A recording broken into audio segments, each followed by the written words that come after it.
ములక్కాయ టమాటా కర్రీ చాలా బాగుంటుంది ఫ్రెండ్స్. నేను చేసే విధంగా మీరు చేశారంటే సూపర్గా ఉంటుంది. తిన్నా కొద్దీ తినాలనిపిస్తుంది, అంత బాగుంటుంది.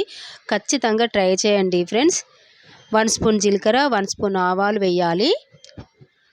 ఇప్పుడు ఎండుమిర్చిలు 2 వేసుకున్నాను. పచ్చిమిర్చిలు వేసుకొని ఇలా ఫ్రై చేసుకోవాలి. అస్సలు మిస్ అవ్వకండి ఫ్రెండ్స్, కర్రీ అయితే సూపర్గా ఉంటుంది. ఇప్పుడు కట్ చేసి పెట్టుకున్న ఆనియన్స్ ముక్కలు వేసి ఫ్రై చేసుకోవాలి. ఇప్పుడు ఫ్రై అయిన తర్వాత ములక్కాయలు వేసుకుందాము. ఒకసారి కలుపుకుందాం. ఇలా చాలా ఈజీ అండి.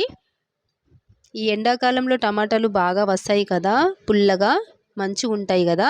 టేస్ట్ అయితే సూపర్గా ఉంటుంది. తిన్నా కొద్దీ తినాలనిపిస్తుంది. కర్రీ అయితే సూపర్గా ఉంటుంది. అస్సలు మిస్ అవ్వకండి. ఇప్పుడు పసుపు వేసుకొని కలుపుకుందాం. కట్ చేసి పెట్టుకున్న టమాటా ముక్కలు కూడా వేసుకొని కలుపుకుందాం.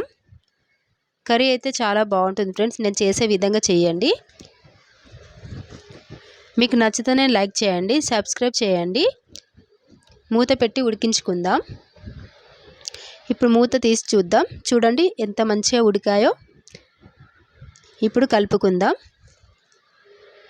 చాలా ఈజీ కదా అండి. 2 స్పూన్స్ కారం, రుచికి సరిపడా సాల్ట్ వేసుకొని కలుపుకోవాలి. ఈ విధంగా